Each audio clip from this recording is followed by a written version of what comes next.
All right, good morning. Welcome. Do I do this? Do it. How many? Three.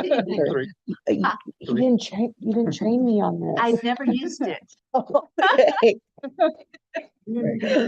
All right. Call this meeting to order. Welcome and good morning to Metropolitan Orlando TSMO meeting. I will call the meeting to order. Click, click, click. Maybe that's where I should do it.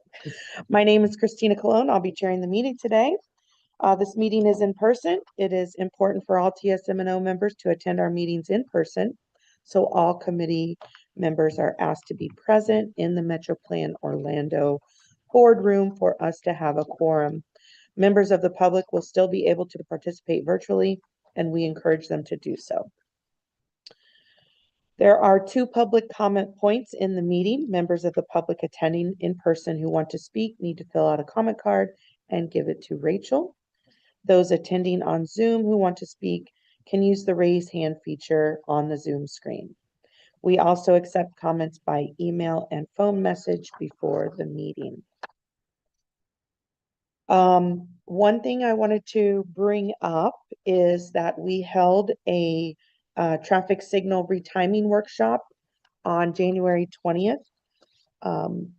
And several of you were able to join. I have a couple of bullets just recapping some of the comments from the traffic signal retiming workshop. General agreement that the traffic signal retiming program is beneficial to the traveling public. Better coordination is needed between the jurisdictions and consultants. The diminishing returns may point to a need to streamline the data collection process, which can lower the cost and improve benefit cost. Goals of the program should be less delays. Develop alternative performance metrics, perhaps using an index. Retiming traffic signals to reduce travel time can conflict with other objectives such as Vision Zero. The program needs more coordination between the jurisdictions. Potential performance metrics are emissions, average delays. Some corridors and intersections are beyond help using traffic signal retiming. Many corridors are oversaturated and traffic signal retiming cannot help, and perhaps other TSMO strategies are needed, such as innovative intersection designs. Consider retiming off-peak since there might be little to improve during peak times. FDOT has piloted or tested several modeling platforms for traffic signal management, and the effects vary. Sometimes the use of modeling platforms are not worth the investment due to expense and maintenance costs. Some technologies are being used effectively by analysis that can diagnose traffic congestion and delay and adjust signal timings. Many of the signal issues are caused by broken devices. Workforce development in this discipline can result in significant improvement in operations. And we had a presentation by Dr. Tian, who offered to conduct a demo of his program for improving traffic signal operations. So that's some highlights I wanted to share with you all. We did not have time in our workshop. It was a very, very fruitful discussion. We also had a presentation by Jeremy Dillmore of FDOT District 5. So lots of discussion, as you can tell.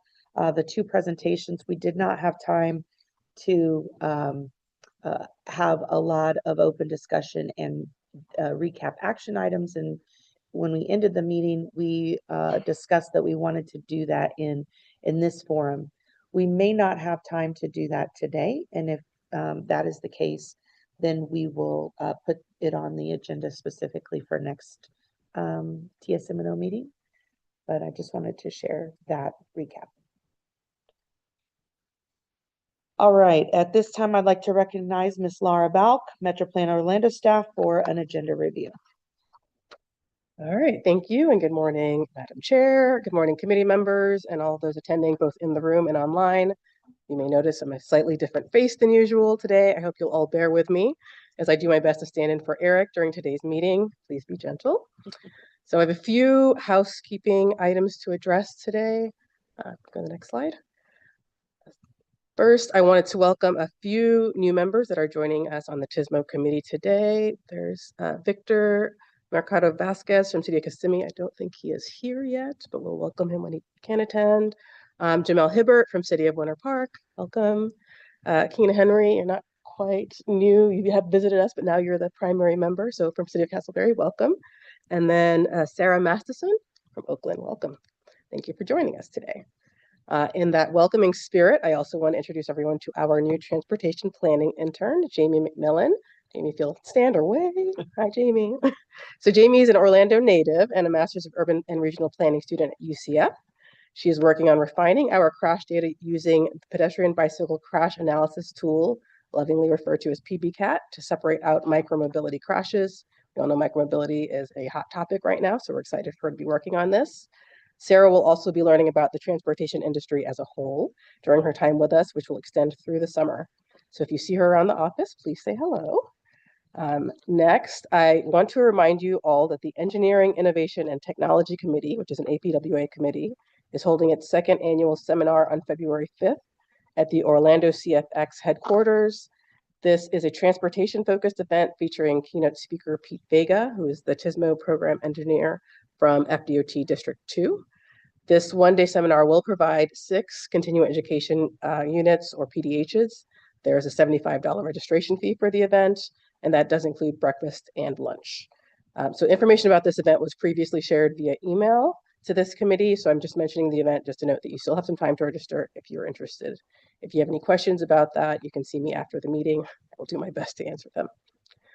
Next up, I just wanted to remind everyone that the call for project applications for the 2050 MTP's Off-System Safety Priorities Program are due next Friday on January 30th by 5 p.m.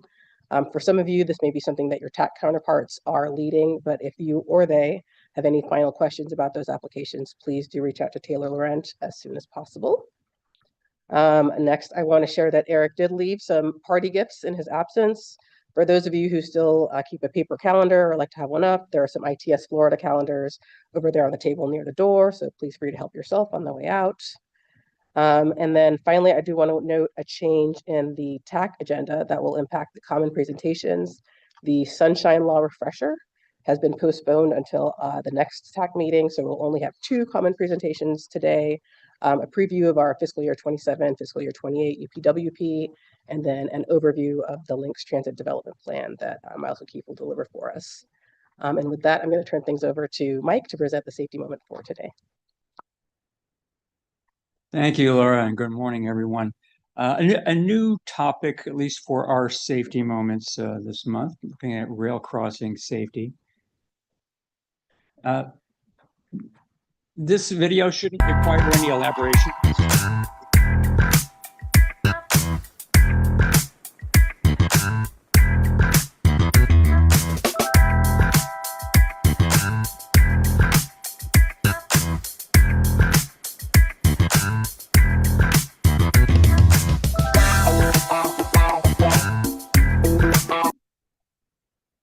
No elaboration other than don't do that. A little bit of data on railroad incidents in our area, and this comes from our Vision Zero plan, so looking at those 5 years for our plan. We had 4 motor vehicle fatalities and 4 more crashes involving serious injuries, 19 pedestrian fatalities and 8 injuries. 11 of those were confirmed as suicides or likely to be suicides.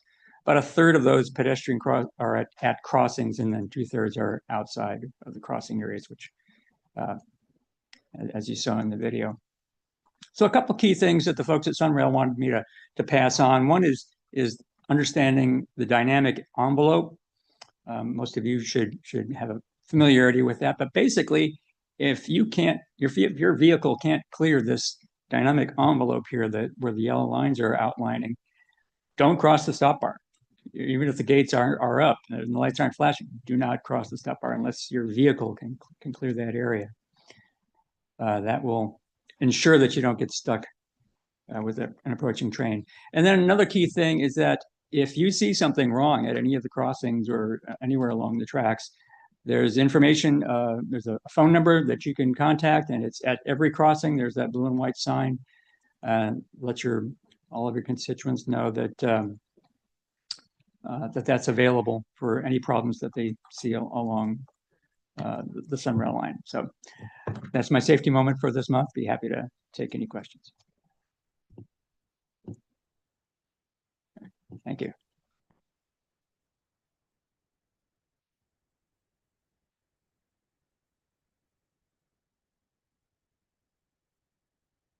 Reports. This is an opportunity for any of our partner agencies to speak to the committee. If any of our partners wish to provide updates during this slot, please let Rachel and Laura know via email at least a week prior to the TSMO meeting. Today we have Jonathan Scarf for our regular report out from DOT. Morning, Madam Chair, TSMO committee members. I'll be brief this morning.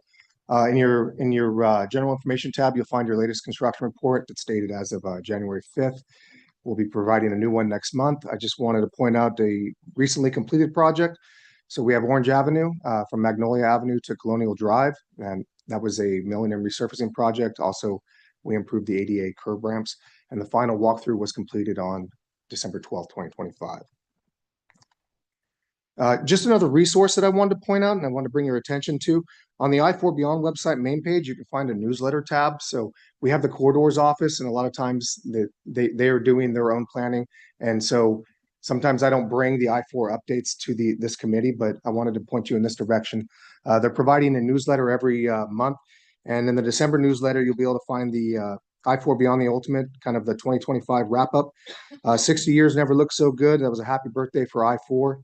And then updates to the State Road 528 ramp widening and improvements. Those are near completion. So that's all included in the latest newsletter that you can find on the I-4 Beyond website.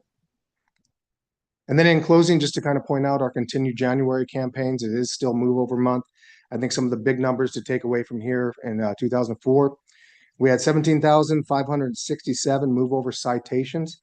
And within that, 205 crashes, resulting in 1 fatality and 17 serious injuries. So just kind of keeping that fresh in your mind. Move over when possible, or reduce your speed by 20 miles per hour. And then pending questions, that concludes my update for this morning. Again, your resources, CFL Roads and I-4 Beyond. All right, thank you, Jonathan. Any questions for Jonathan? All right, thank you very much. Now we'll move on to item 5, roll call. Rachel, you may proceed with roll call. Thank you, Madam Chair. I'll ask members to please remember to turn on the microphone before responding, say here or present, and then mute your microphone afterwards. Barden. Here. Boswell. Here. Cabba.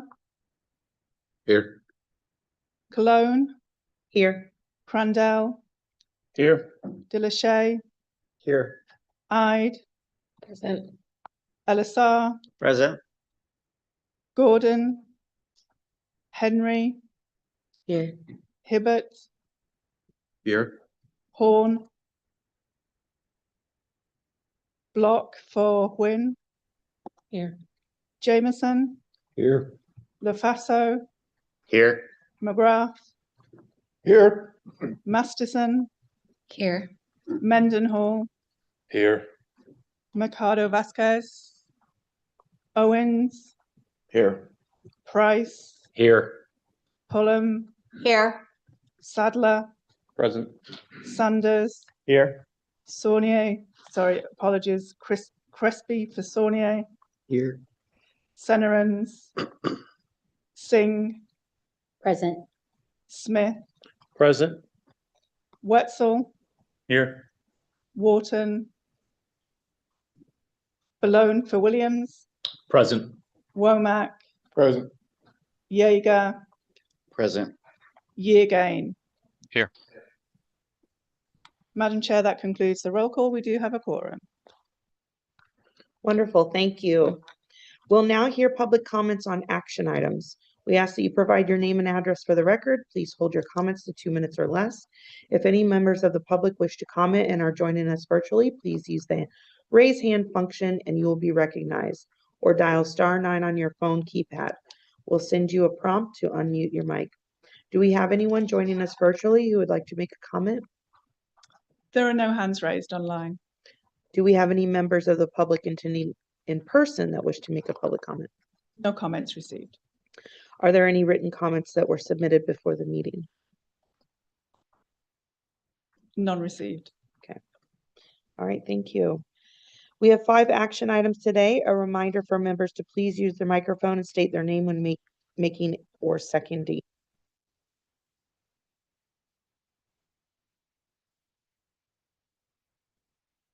Requesting approval, meeting minutes are provided in section 1. Move to approve. Yeah, I'm sorry. Are there any corrections to the minutes? Okay, is there a motion to approve? Chad Smith, motion to approve. Okay, and second? Pardon. Okay, thank you. Any discussion? All right, if none, it has been properly moved in second. All those in favor, please say aye. Aye. Any opposed, same sign. And the motion passes.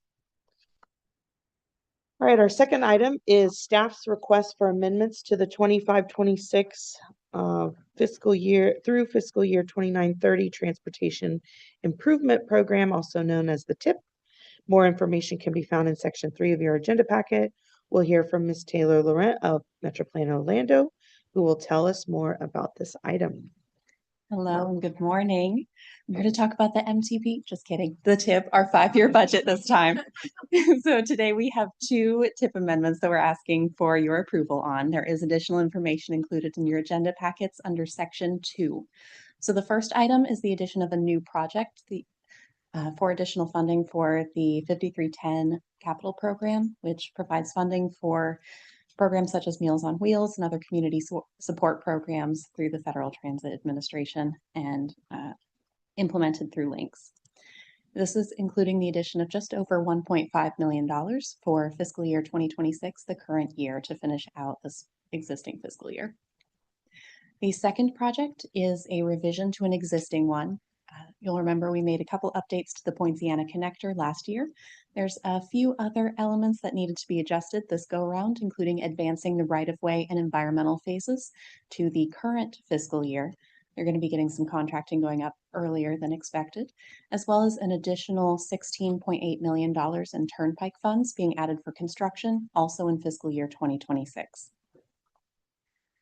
So with that, unless there are any questions that you have about these 2 projects this morning, we are asking for your recommendation of approval to these amendments as they've been presented today.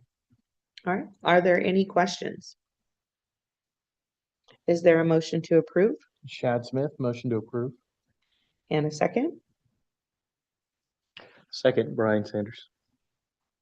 All right, any discussion? Okay, if none, it's been properly moved and seconded. All those in favor, please say aye. Any opposed, same sign. The motion passes. Thank you, Taylor. Our next action item is staff's request to support federal transportation safety performance targets. Federal PM number 1. More information can be found in section 3 of your agenda packet. We'll hear from Ms. Laura Valk of Metroplan Orlando, who will tell us more about this item. You're just all over the place, Laura. I'm keeping you on your toes. I'm going to be presenting from various parts of the room today. Okay.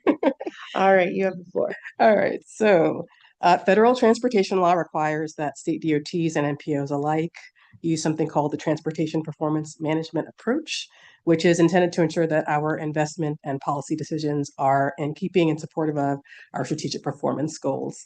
So the way that the approach works is that we look at past performance and forecasted conditions, and then we set targets. Then FHWA monitors our progress towards those targets as a part of our periodic planning processes, and then we set new targets periodically. Today, we'll be discussing the safety category, for which we're required to set a new target every year. So the safety performance metrics that we track within the safety category include the number and rate of fatal crashes in our region, the number and rate of serious injury crashes in our region, and then the number of non-motorized fatal and serious injury crashes. So on this slide, we have the last several years of rolling 5-year averages for each of these metrics.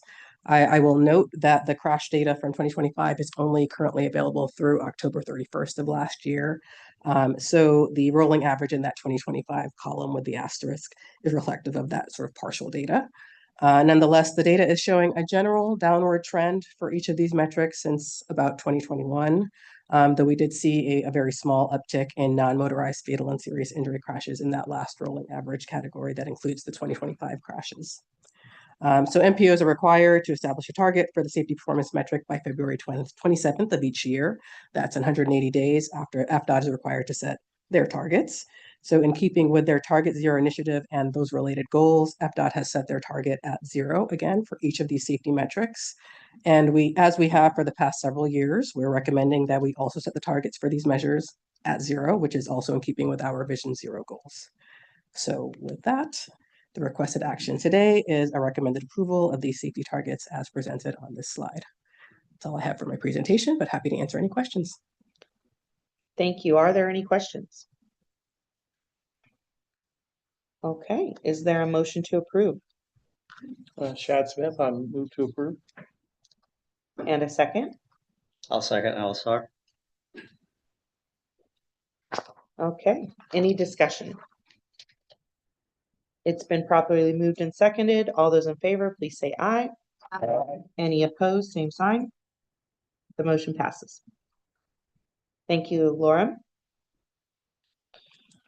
Our last item is an update to the TSMO bylaws. Laura will present more information on this item too. Oops, just kidding. Hello again. Okay, so there have been 2 updates to the TSMO bylaws, which are available in your agenda packets. The first update was that the bylaws are now reflecting that the Reedy Creek Improvement District is now doing business as the Central Florida Tourism Oversight District. And then the second revision is that due to population growth, the town of Oakland is now eligible to be a voting member on this body. So the bylaws have been updated to reflect that. So with that brief summary, the requested action is approval of the updated bylaws that include these 2 new revisions. What was the voting member change? Just to Town of Oakland. town of Yes, yeah. Oakland. Okay, are there any questions? Well, that was the question. Is there a motion to approve? Motion to approve LSR. Okay, a second? Smith, second. All right, any discussion? It's been properly moved and seconded. All those in favor, please say aye. Aye. Any opposed, same sign. The motion passes. Thank you.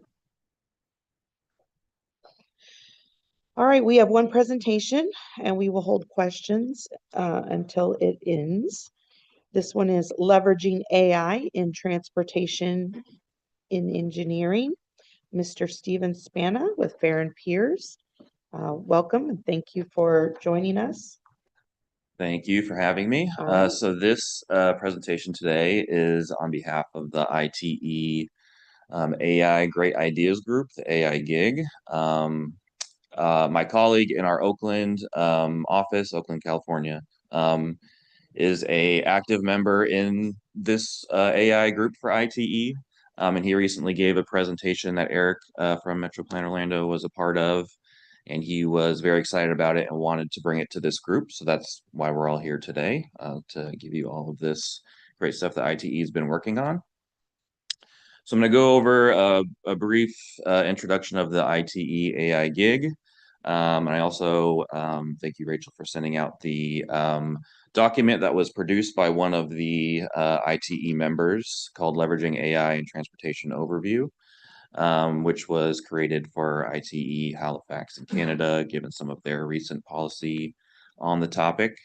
That's just kind of to get people some ideas of what we're talking about when we're talking about AI in transportation. And then kind of what I think Eric really envisioned for this presentation was just a discussion from the group. What does AI mean to you? How are you using it? How are you not using it? What are you waiting for in terms of policy?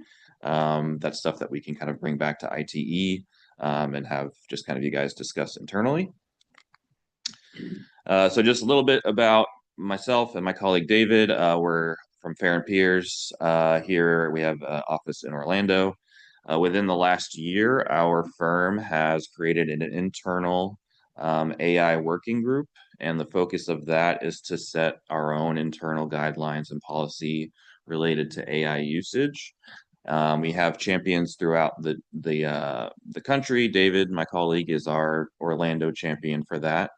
And we're really just interested in figuring out when to use it, when not to use it, what tools are better for each purpose. And the leader of our Fair and Peters group, Andy Kaczynski, is the member that I mentioned previously that is involved with ITE AI Gig. So this was approved at the meeting here in Orlando last year. The committee was, the group was. So they are focused kind of at the ITE level of, fostering focus and agile exploration of emerging topics, just kind of the latest and greatest when it comes to AI, and understanding kind of the policy, ethics, governance, what do we need to bring people up to speed and how to use it, all of that stuff. And as far as IT concerned, just making sure a lot of these tests don't overlap with other counselor committee work. And we have a list of all of the chair, vice chair, secretary, and staff liaisons involve this at the ITE level. The secretary, John, before I get to that, some of the initiatives for 2026, which have already kicked off.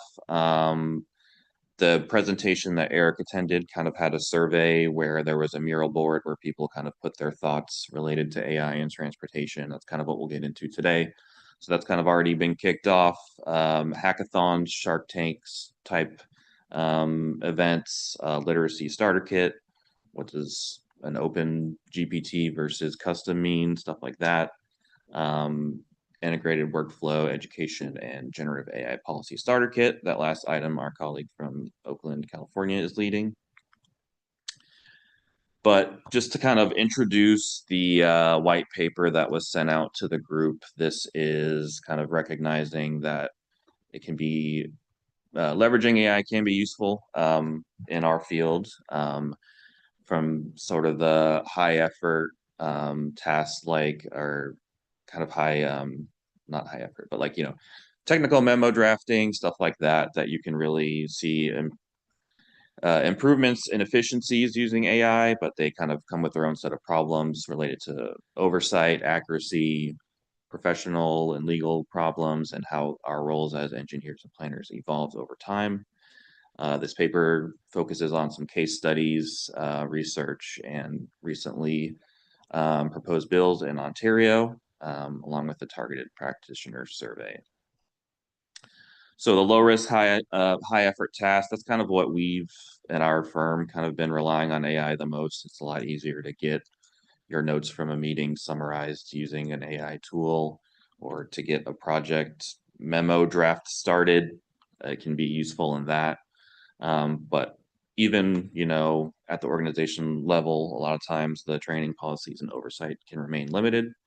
The paper talks about treating AI as if it were a fast junior staff member, which is kind of, it lacks the context and accountability and judgment that a more seasoned professional would have. That also comes with we also still need to train actual junior staff members. So it's not to be thought of as a replacement, but just kind of something that's kind of working in parallel. There was a set of 5 case studies in the paper. It did pretty well on a custom model that was trying to suggest the correct ITE land use to use given a certain prompt. But in other prompts where it was tasked with giving a compliant, right turn on red sign, it produced an image that had a left turn, which is kind of not great result for a right turn on red sign. So the case studies kind of went through kind of the pros and cons of different tasks that you would use with AI. The bill that was discussed for Ontario requires a certain disclosure. So at the beginning of the paper, there is an AI disclosure that says parts of this report was generated in AI with a certain amount of human oversight. And a lot of the professional roles are evolving now, kind of at the junior level, and kind of prompt engineers. How do you ask it the right question, or kind of coming sooner rather than later? So it's just something to kind of think about in the evolution of positions. So this is kind of as kind of the backdrop. I think the purpose of today's presentation was just to get the thoughts of the group. How are you currently using AI, if at all? How would you like to be using it? What are your fears, reservations in using it, just kind of anything that the group would like to address. I'll kind of open it up for discussion. All right, thank you, Stephen. Open for discussion. How are you currently using AI? Or how would you like to be using it?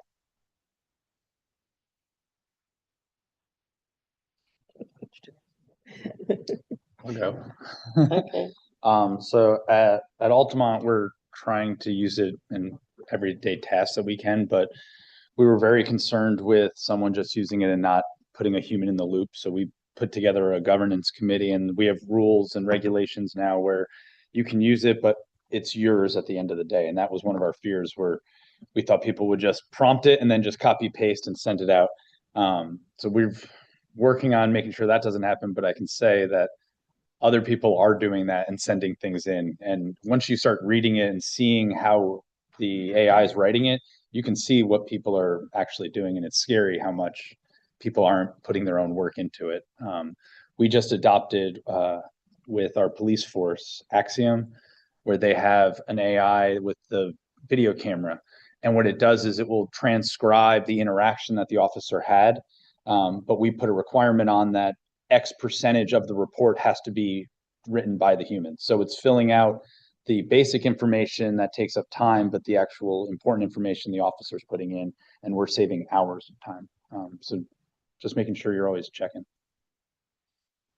Okay. Thank you. Anyone else? I think, go ahead. Oh, I'm sorry. Couldn't see. Well, I see significant advances in AI when it comes to signal detection systems, video detection in particular, and they can provide more accuracy, a higher accuracy level when it comes to detection. There's no more false calls, and you can lower the cost of maintenance as well of these systems by using AI.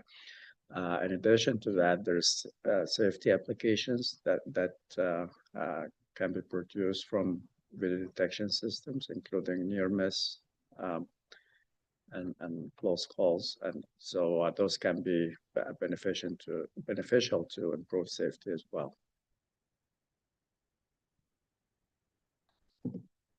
Very good. The one thing we have one of our consultants, we do the pavement management type thing. They've been using it for a couple of years. We've talked to them. Theirs is pretty good. I know Lenny did a presentation on it, and I didn't realize who we've been using. He's like, "Oh yeah, we've been doing it for years. We're way ahead of all those guys." I was like, "Oh, that's good." So that's the one area that they've been using it, and it is really good. They do really good scores and grading out our systems so we can pave and do the right thing with the amount of money we have. That's kind of the one big thing. The other thing is, I mean, everybody uses it. Our IT is trying to come up with a better policy, because the concern, of course, is, everybody's using their own, which is a concern, because then you're letting, city information and so forth out there. Not that there's, things are public record, but still they're trying to get a policy in place. So we use, the city account versus using everybody's personal account. So that's one of the things that has been going on. But I mean, you can see it everywhere. People across the board are using it to write emails, make memos, do everything. And, it's getting very prevalent. So. Thank you. All right. Any fears, reservations in using AI? I think we've kind of mentioned it in the discussion. I would say, Madam Chair. Yeah.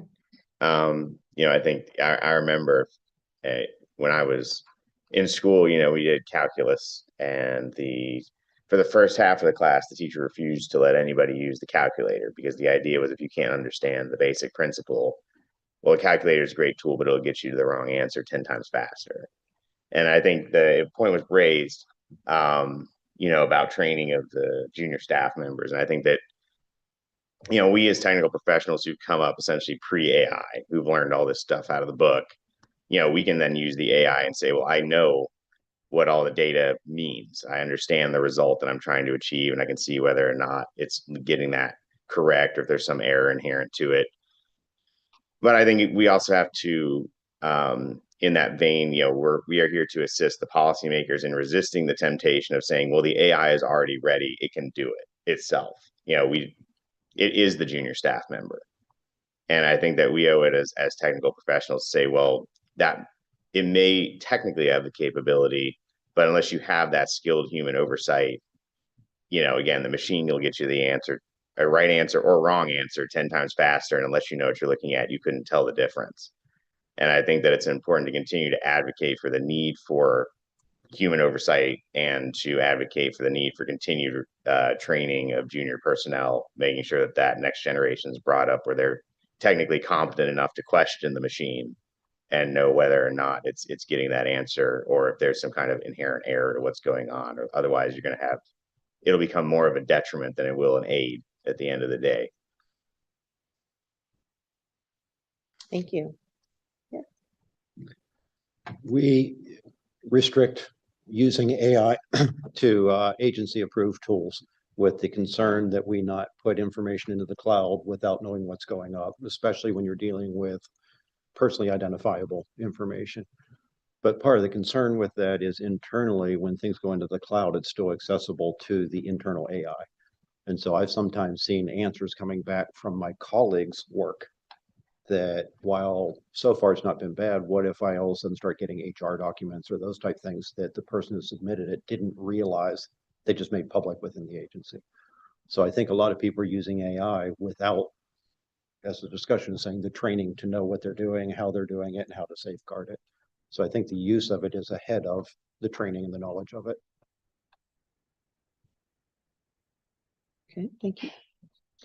Yeah, thinking about what you just said, Doug, like with our email system, if we put any PPI information in there, the email won't even go through. Our system blocks it. So we don't have that ability yet with AI, and we're trying to figure out a way to do that. We're just telling people, please don't put that up in there.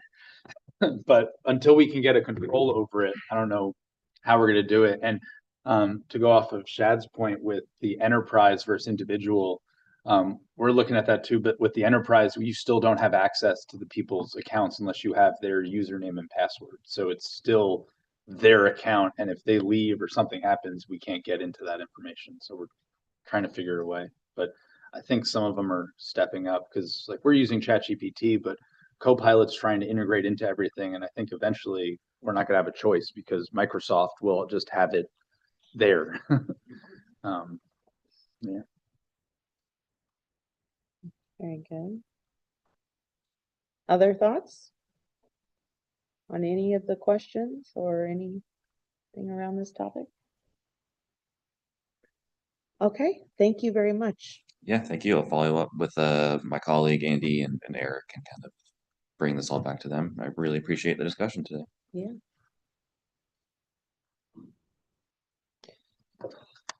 Okey-dokey. We have 3 common presentations with the TAC meeting. So for those who are available, we encourage you to stay for the TAC meeting to view the presentation. They are Florida Sunshine, nope, that one's deferred.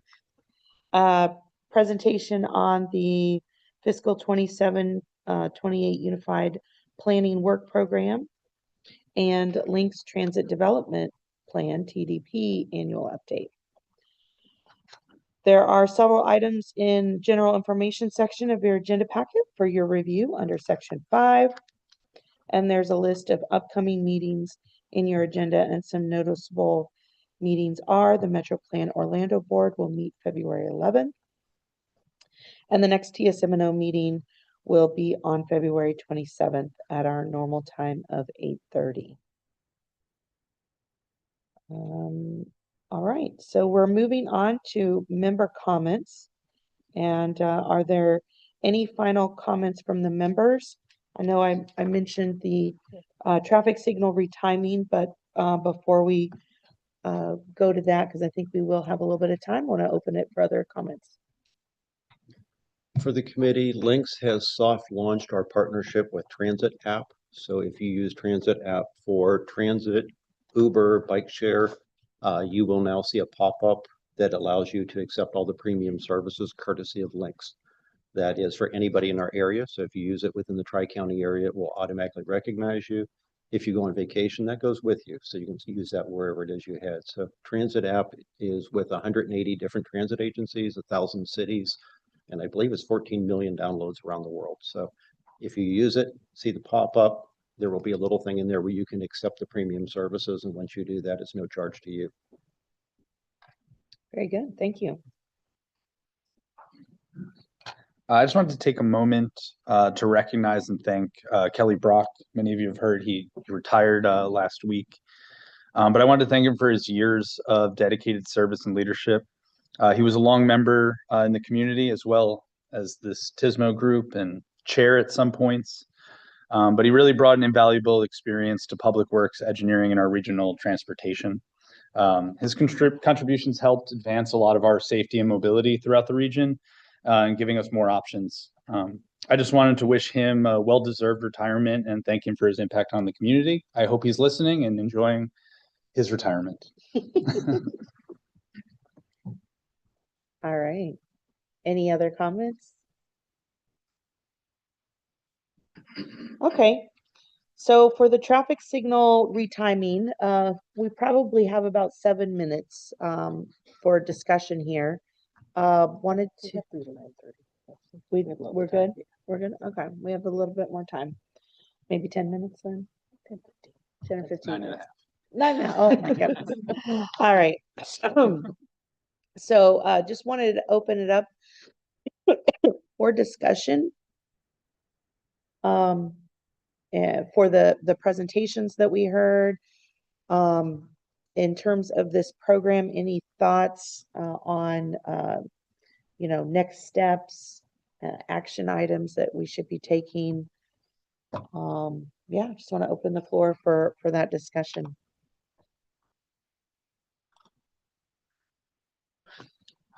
Madam Chair, Yes. I thought you did a great job summarizing or recapping the workshop from the last meeting. So thank you for that. Okay. And I think that the action items are very clear. First, to streamline the process by trying to reduce costs using alternative technologies for data collection. So that's should be the first action item. Second is to consider other ways to measure performance. Those are the two main items that I can think of, in addition to eliminating the over saturated corridors from consideration. There should be identifiable alternative improvements like using modern roundabouts or whatever alternative capacity improvements that can be providing a better operation at those corridors. Because sometimes it's related to just a particular intersection along the corridor, that whatever you do, as long as you're going to end up with cycle failures, travel time is never going to improve. You have to wait more than one cycle to go through that intersection, and that really ruins your progression along the whole corridor. So without capacity improvements at that intersection, we're wasting our time, basically. So we have those three main items, and welcome additional suggestions.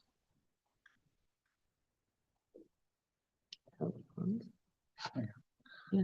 I forgot who brought it up, but I did like the discussion of potentially putting a map together of the corridors that are oversaturated or that would not be beneficial to be put into this program, so that then our elected officials could see that, and then we know they already have that information readily available, that this is the reason why we're not looking at X corridor, we're looking at these 5 because retiming this one won't be beneficial.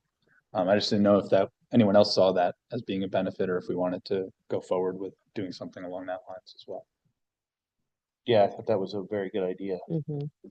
Lenny. Following up with both of you, I thought the saturated corridors, but then also the off AM and PM peaks, because the AM and PM peaks sometimes, I mean, I've talked to the timing folks at Seminole, and it's like, what can you do? You just banging your head against a wall on some of those.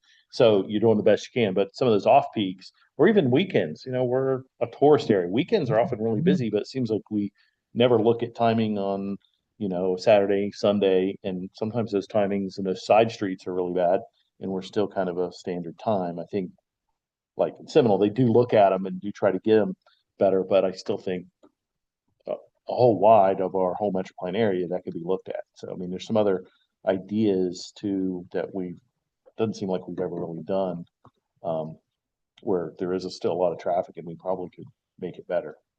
So, And if we develop a list of those oversaturated corridors, we should have a list of alternate routes that drivers can use, because that's going to be the first question they ask us when they call for a complaint. frame, right? Exactly.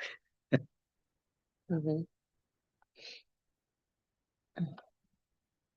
It would be interesting to, oh, I'm sorry, I cut you off, Adam. No, it's all right. I just had a question. When it comes to the retiming, I realize that a lot of it's focused on the main corridors and the high traffic volume areas, but how's the program being integrated across jurisdictions so they work together? I mean, obviously each jurisdiction is handling their own timing. So how are we working those together so that they function better to improve that efficiency? So I'm more curious about. Yeah, that was an item that came up is that coordination. Everybody's kind of using different software or different methodology to measure performance. But I think that's one of the reasons the Metro Plan program was put in place to kind of help with that across jurisdictions, right? I think it was in place to just provide some additional resources. Mhm. Historically, we've just requested each of the maintained agencies to submit their lists, but I think that there could be some better coordination Mhm. once we have the set of requests to say, this is what everyone else is sort of Mhm. asking for. Do you want to make any changes? So I think that's something Yeah. we can move forward with. Yeah. So for, I guess, streamlining, what I heard, streamlining the data collection. Kind of that's a core item for us. Concurrence on the measuring of the performance. Maybe that might kind of help with the coordination, right? Is if we kind of all agree to the performance measures and how we're measuring that might help with the coordination. And the oversaturated corridors, a map of those, concurrence on, hey, signal retiming is not the solution in this corridor, alternate routes or some kind of other, I don't know, TSMO type of thing or capacity improvements are the solutions. And then looking at the off peaks. Oh, Madam Chair. Thank you. Yep. And then the AM, PM peaks versus midday. And again, I think that goes into, in my small brain, the performance measure, concurrence. So I don't know what you guys think, but we could either have just a general follow-up or maybe a subcommittee to continue discussion, dive into these things, and bring back, some action items around these core pillars that we just mentioned. That's an idea. I'm just trying to think of what's next steps. What do we think next steps are? What should we do here? Madam Chair, sorry. Yeah. I just to add, I think we all those are great points. I think just to not also lose the contextualization of any of that to conform to the Vision Zero targets, which we've just set. And I think making sure that we define those things within that context, because we all, for example, we talk about, the efficiency on the corridor, and traditional thinking would say maximize your throughput, which is an implication of higher speed, right? The higher speed I have on this corridor, the more throughput I will have. But we know the higher speed is also a cause of more fatalities on a corridor in general, right? The data is there. So the question is, what is, in a context of, we have this Vision Zero plan, what then, how then do we react to that? If we have a corridor where all the signals are timed to just let everyone go from green to green to green, though that'll be the highest speed, especially if there's no curvature or anything else to slow people down. So you may stagger your timing, which would increase, the safety of the corridor, but it would decrease your throughput. What is a delay in that case? So what was a delay yesterday may be acceptable today if Vision Zero is your target, right? That's the highest of the high priorities. I think just making sure that that's also contextualized. Same thing when we say alternate routes. The more vehicles you have, the higher your exposure, the more fatalities you would have. So if we're pushing cars into a place where they're not currently present as part of those alternate routes, that also has to be just considered again against the Vision Zero targets, which we've affirmed, right, with a vote just now. So I just wanted to throw that out there as another item to discuss in the subcommittee with those priorities. Yeah. I mean, given the speed limit on the corridor, I would our performance measures and throughput shouldn't exceed the speed limit. Exactly. Yeah. The corridor for the speed limit. So Yeah. if you're going the speed limit, you should be fine. If you exceed the speed limit, you're gonna get stopped even more Right. frequently. Yeah. So, Yeah. Go ahead. And maybe for the subcommittee or maybe someone from Metro Plan, I'd love to see some analysis on our tip and our prioritized project list. Are we then, if we have those saturated corridors that we're not going to read timing, are the projects on our plans then going to alleviate the congestion for that project, or are our projects aligning with what we're seeing in the real world? Because some of these are older projects that may be a decade old that have been on there, and now it's a different issue that we have, and just seeing how that actually correlates. I don't know, that might be a heavy lift, but if anyone wants to volunteer. I have a comment about this as well. So I see prioritization is a key at the start when it comes to coordination. I think, correct me if I'm wrong, I believe Hazem may have brought this up in a previous meeting in regards to the performance index, a method of measuring the performance, on a corridor when it comes to retiming signals. So, this mechanism will provide us the ability, I believe, to first prioritize the corridors, and then we'll be able to compare the performance between them. And then after the performance, we're able to determine whether the improvements are worthy. Alone right now, it looks like it's using, we're currently using a method of comparing, what do you call a benefit cost ratio, which is beneficial. But in addition, the performance index will help us compare actual or add a weight system for not only progression on a roadway, but also compare it with capacity, delays, and queuing. So it can separate the ability for us to see the performance instead of just an overall performance. We can see individually what's important to us in that performance index. So just to add to that, that's another option as well. I believe could benefit us going forward with, signal analysis.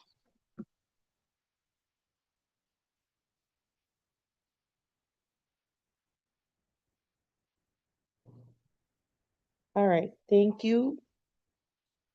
Any other burning? We are going to have to move on.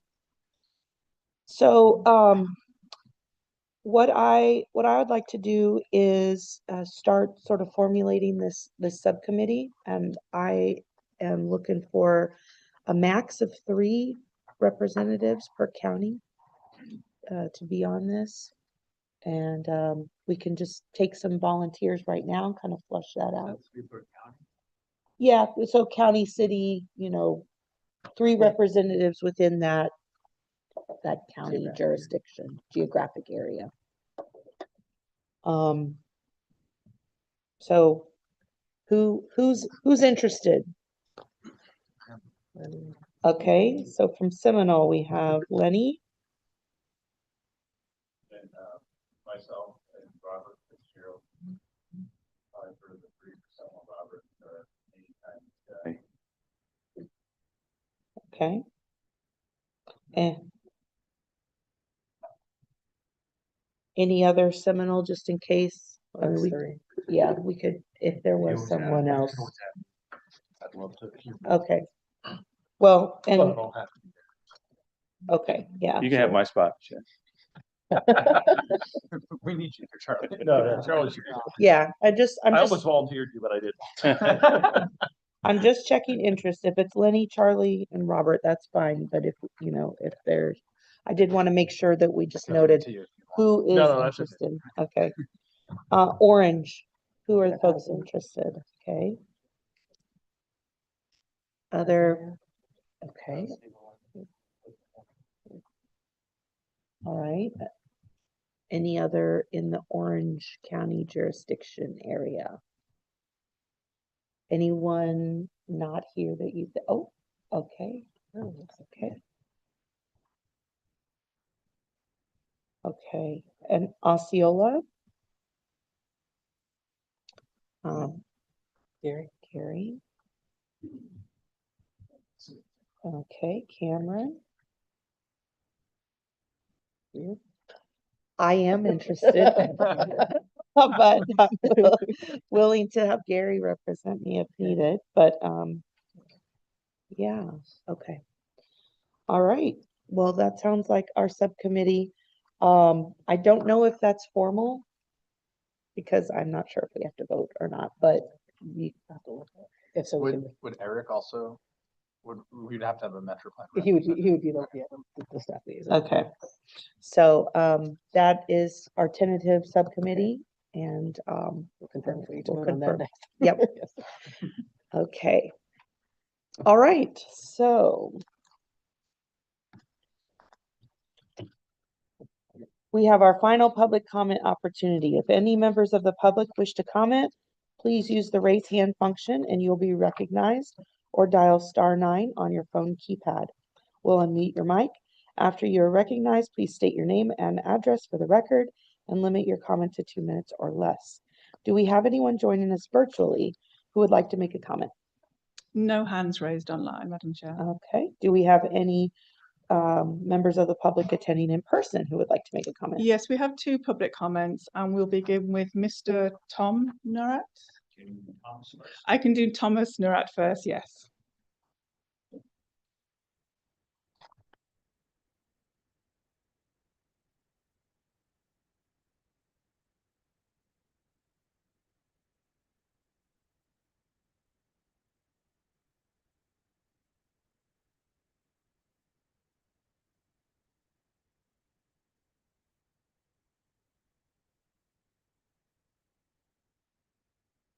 Grayling Street in Orlando, Florida. And I want to thank Eric and his colleagues for inviting me down to discuss a safety concern at the Lansing Street in State Road 50 intersection, which is located in East Orlando in District 5.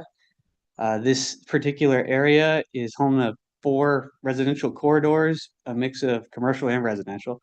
Off Lansing, there is a community health center, as well as a busy Lynx bus stop and several commercial businesses, and a large community of approximately 150 residential units, all which sole access to State Road 50 is via Lansing Street. I'm the manager of property that's located directly on Lansing and State Road 50.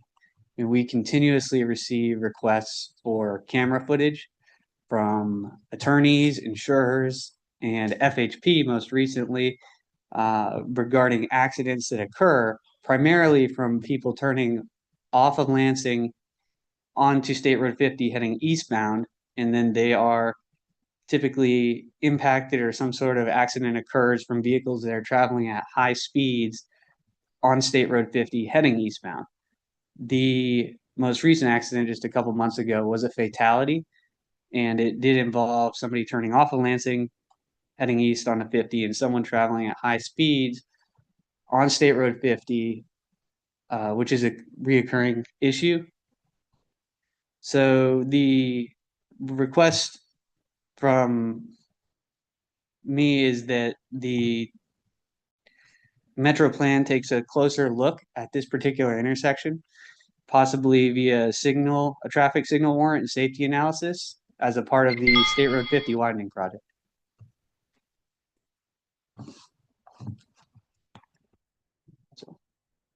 Thank you very much.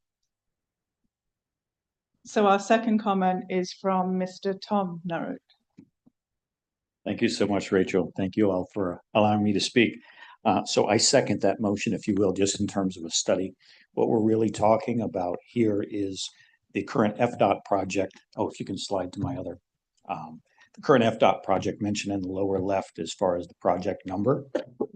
You can see here, this is one of their many pages, but basically today there are 3 median crossings at that intersection. And of course, the decision is, hey, that's way too many, that's way too dangerous.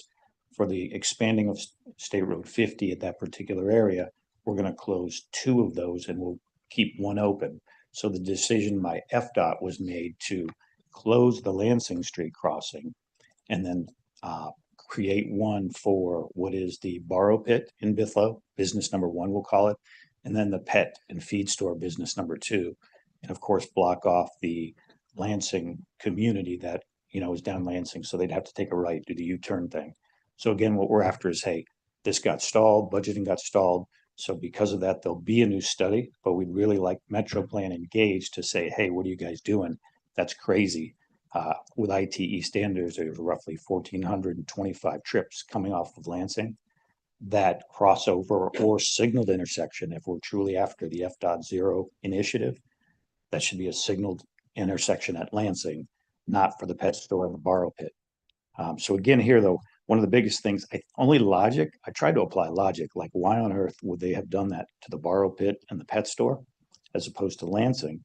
Only thing I could apply, and this is just for your all reference when you look at this when it comes down, is that is also the connection point of Old Cheney Highway, the end point of Old Cheney Highway to State Road 50. Problem with that is Old Cheney was back in 1924. That was the plan, Old Cheney Highway. So 102 years ago, things had changed. Roughly 20 years later, they said, hey, Old Cheney's out, State Road 50's in. So we create a new direction there. And now Old Cheney's basically a neighborhood road. But between County Road 13 and the Bithlo Borrow Pit, there are 4 access roads to State Road 50.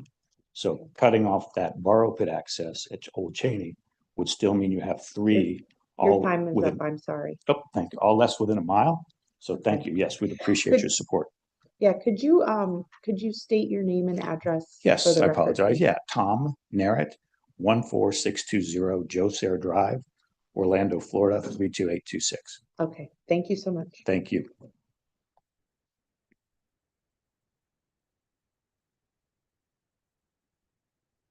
All right.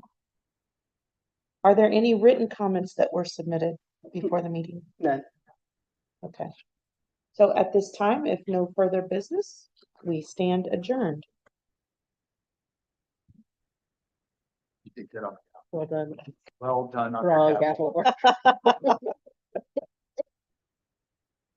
All right. That's on recording. I